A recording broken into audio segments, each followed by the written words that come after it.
જૂનાગઢના ભવનાથ મહાશિવરાત્રી મેળા માટે વર્ષોથી રિઝર્વ રાખવામાં આવેલી 57 એકર જમીનમાંથી મોટાભાગની જમીન પર કરાયેલું છે ગેરકાયદે દબાણ।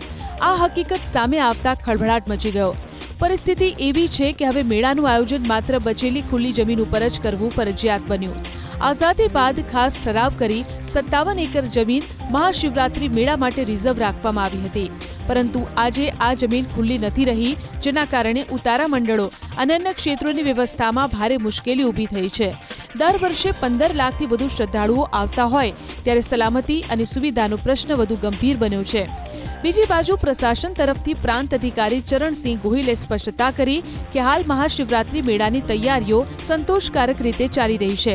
મેળો પૂર્ણ થયા બાદ રિઝર્વ જમીન પરના દબાણ બાબતે વિશેષ સર્વે હાથ ધરાશે।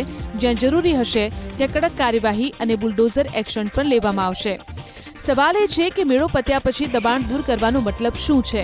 આ વખતનો મહાશિવરાત્રીનો મેળો ખાસ છે, મિની કુંભ તરીકે ઓળખવામાં આવે છે।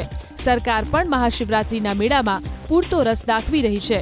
સુરક્ષાનો વધુ બંદોબસ્ત કરાયો છે, રવેડીનો રૂટ વધારાયો છે, સુરક્ષા માટે વોલેન્ટિયર્સની મદદ લેવામાં આવી રહી છે। પણ મેળાની જગ્યામાં જ દબાણો છે તો મેળાનું યોગ્ય આયોજન કઈ રીતે થઈ શકે?